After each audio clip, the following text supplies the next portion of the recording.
पर्यटन हे अनुकूल आहे. तर त्याच्यामध्ये घ्यायचं प्रश्न क्रमांक 17 महाराष्ट्रात सर्वाधिक पाऊस कुठे पडतो? महाराष्ट्रात मी ते 16 चे प्रश्न आपण जे केलेत ना, ते 16 प्रश्न आपण महामंडळाशी संबंधित केले होते. तर आता जे 17वा नंबर जो प्रश्नाचा लागत आहे ना, तर तो महाराष्ट्र पर्यटन विकासामध्ये लागणार आहे. आपल्याला पर्यटन विकासाचे आणखीन बरेच प्रश्न पाहायचे, तर आपण सध्या आज स्टार्ट केले पर्यटन विकासाला.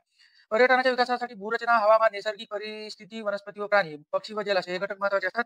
पुढे घ्यायचं महाराष्ट्रासाठी पर्यटन हे अनुकूलच आहे, असं म्हणायला काही हरकत नाही. तर राधानगरी दासपूर हे अरण्य कोणत्या प्राण्यासाठी प्रसिद्ध आहे? अभयारण्य. तर हे उत्तर आहे रानगवे. कर्नाळा अभयारण्य हे कशासाठी प्रसिद्ध आहे? 19 या प्रश्नाचं उत्तर आहे पक्षी अभयारण्य कर्नाळा. पुढे घ्यायचा 20वा प्रश्न देऊळगाव रेहुपुरी हे अहमदनगर जिल्ह्यातील कोणत्या प्राण्यासाठी ओळखलं जातं? अभयारण्य. तर ते आहे उत्तर आहे काळवीट.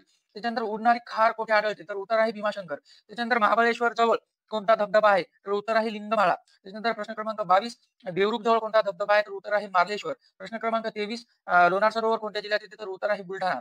प्रश्न क्रमांक 24 वज्रेश्वरी येथील गरम पाण्याचे झरे कोणत्या जिल्ह्यात येतात? तर उत्तर आहे ठाणे. महाराष्ट्राला किती किलोमीटरचा समुद्र किनारा लाभलेला आहे? तर महाराष्ट्राला 720 किलोमीटरचा समुद्र किनारा लाभलेला आहे. त्याच्यानंतर प्रश्न क्रमांक 26 जंजिरा किल्ला कोणत्या प्रकारचा किल्ला आहे? तर तो आहे जलदुर्ग किल्ला. त्याच्यानंतर 27 नंबरचा प्रश्न छत्रपती संभाजीनगर जिल्ह्यातील दौलताबाद किल्ला हा कोणत्या प्रकारचा? हा भुईकोट किल्ला आहे. सिद्धार्थ उद्यान हे कोणत्या जिल्ह्यामध्ये येते? तर छत्रपती संभाजीनगर मध्ये येते.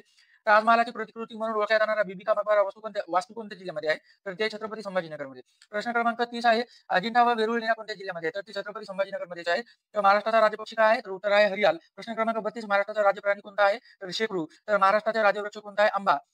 त्याच्यानंतर पुढचा प्रश्न घ्या. हा थोडा कुठेतरी कन्फ्युजन झाले. या प्रश्नाला मी डिलीट करतो. 1 मिनिट चालू ठेवा. काहीतरी मिस्टेक झाली.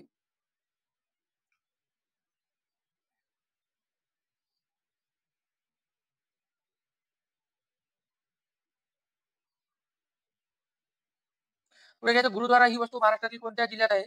तर ही आहे नांदेड. त्याच्यानंतर पुढचा प्रश्न आहे ह्या प्रश्नाला आपल्याला थोडं तर पुढचा प्रश्न हजी मलंग दर्गा महाराष्ट्रातील कोणत्या ठिकाणी आढळतो? तर उत्तर आहे मुंबईमध्ये. पुढचा आहे प्रश्न अंबुली हे थंड हवेचे ठिकाण महाराष्ट्रातील कोणत्या जिल्ह्यात आहे? उत्तर आहे सिंधुदुर्ग. 36 प्रश्न क्रमांक 36 शार्लेट लेक हे सुंदर सरोवर कुठे आहे? तर ते आहे माथेरानमध्ये. पुढे घ्यायचं 37 क्रमांकाचा प्रश्न तोरणमाळ थंड हवेचे ठिकाण कुठे आहे? तर तोरणमाळ थंड हवेचे ठिकाण आहे नंदुरबार जिल्ह्यामध्ये.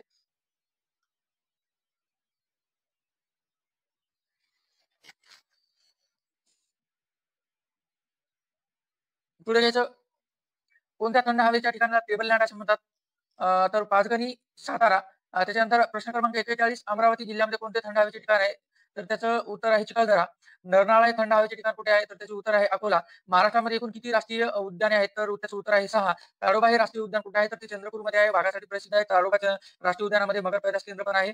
पुढे घ्यायचं चांदोली राष्ट्रीय उद्यान कोणत्या जिल्ह्यात आहे? तर त्याचं उत्तर आहे सांगली, सातारा, कोल्हापूर आणि रत्नागिरी. त्याच्यानंतर संजय गांधी राष्ट्रीय उद्यान कुठे आहे? तर ते बोरिवली, ठाणे या ठिकाणी आहे. त्याच्यानंतर जवाहरलाल नेहरू राष्ट्रीय उद्यान कुठे आहे? नागपूरमध्ये आहे. गुगामल राष्ट्रीय उद्यान कुठे आहे? मेळघाट अमरावतीमध्ये. नवेगाव बांध हे राष्ट्रीय उद्यान कुठे आहे? तर ते आहे गोंदियामध्ये. आणि त्याच्यानंतर घोडाझरी हे उद्यान नसून हे तलाव आहे. घोडाझरी हे तलाव महाराष्ट्रातील कोणत्या जिल्ह्यामध्ये आहे? तर ते आहे चंद्रपूर जिल्ह्यामध्ये. ठीक आहे. तर अशा पद्धतीने आपण हे काही प्रश्न भूगोलाचे 50 प्रश्न पाहिलेले आहेत. तर धन्यवाद.